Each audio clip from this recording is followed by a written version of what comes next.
Buenos días. ¿Cómo le va? How is it going? And I welcome you, good morning, to our Brooklyn Tabernacle devotional series, the book of Hebrews. And we've made it from verse 1 of the first chapter all the way to chapter 11. And now we're reading about the heroes of faith.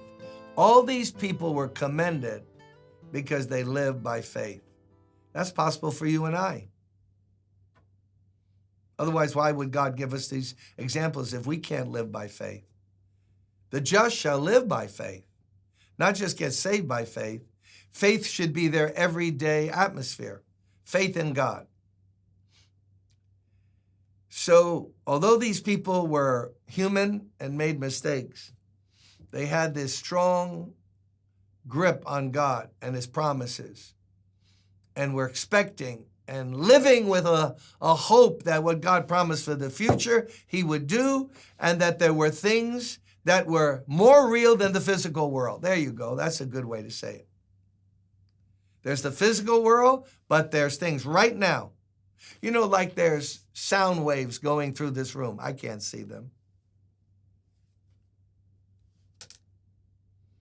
There's things that exist just in another sense outside of our senses. You can't use the scientific method. So with the worship of science is whatever you can put in a test tube and study, that's the only thing that's real. Well, how about this? The love of a mother for a child. You ever seen it? You ever put it in a test tube? Ever measured it? Ever analyzed it? Oh, then it can't be real. Oh, yeah? What do you think? And more so the things of God, invisible. The Holy Spirit, spiritual warfare, demonic powers. They're real, but we have to know that by faith. Can't prove it by the scientific method. So, verse 21 of Hebrews 11. By faith, Jacob, when he was dying, blessed each of Joseph's sons and worshiped as he leaned on the top of his staff. By faith, he blessed them, according to what God had shown him, which he believed and received and spoke. By faith, Joseph, one of those sons, when his end was near, about to die in Egypt, spoke about the exodus of the Israelites from Egypt and gave instructions concerning the burial of his bones. Now, there's one to try on. Talk about faith. So Joseph went down first into Egypt, sold into slavery by his brothers. You know the story. But God was with him. And no matter where you put him, God protected him and raised him up. He ended up at the right hand of Pharaoh. He was used during the 7 years of plenty, followed by the 7 years of famine, to make Israel the hub of it was the biggest Costco in the history of the world.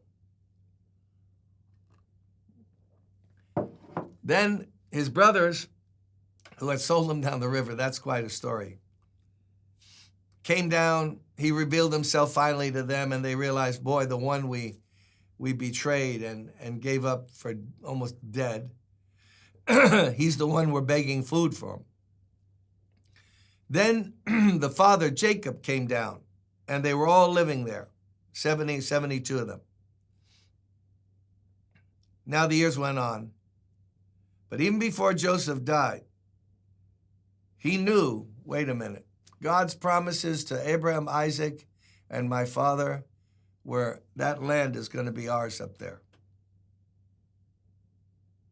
But they had no military, they had nothing. But he started speaking about it. He said, oh, no, we're not going to die here. No. We're not going to be absorbed by the Egyptian empire culture. No, we're different. We belong to God. We're going up there. Someday, I might not see it, but he died in faith. He died believing God. Don't you and I want to die believing God? Did he get to that land and did he live in it? No, he didn't, but he died in faith. That's an example, a picture, a metaphor for us about dying in faith, even though we haven't got yet where God has planned for us. So he even said, he was so sure of it, he said, hey, listen, when I die and you put my bones somewhere here, take up my bones when you leave and bury them in the land of promise. Isn't that good? That's how sure he was. He's talking about his bones when he's dead. No, don't you all go up there and take that land. How are we going to do that? They ended up in slavery. You know the story. Till God raised up Moses. Hundreds of years went by. God's clock isn't like ours. But when they left, they got Joseph's bones because he left orders. No, I'm going to be buried in the land that God promised. Had he been there? Could he prove anything? Do you get it? Faith has to do with the invisible promises of God that are made spirit to our hearts, penetrate our hearts, and we know that we know that we know. And others mock and say, you're living in fantasy. And we're like, whatever. We know in whom we have believed. And we're persuaded that he's able to keep what he promised for us. So Joseph is an example of that faith. By faith, Moses' parents hid him for 3 months after he was born because they saw he was no ordinary child and they were not afraid of the king's edict. So now, going ahead those hundreds of years, and God is going to he's heard the cry. Let me end with that today. When God raised up Moses, one of the first things he said, and he repeated it, was, you got to go to Pharaoh and say, let my people go, because their cry has reached my ears. Now, why did they cry to God? Did they know there was a God? Had they seen God? They were slaves in Egypt for hundreds of years. But they believed the promises that were made to Abraham, Isaac, and Jacob. They believed that they were God's covenant people. So they cried to God. So that goes to show us when we get prayerless or churches are prayerless, there ain't a whole lot of faith. Because when you have faith, you then grab a hold of those promises. In the day of trouble, call upon me and I will answer you. You either believe that or you don't. If you believe it, you will call to God. We will cry to God. If we don't believe it, we'll worry, fret, talk about it, go to church and hope things will work out, but we won't act.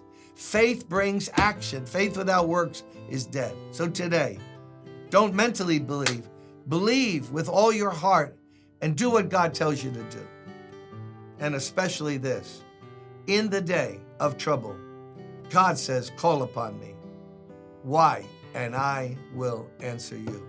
So be it. See you next time.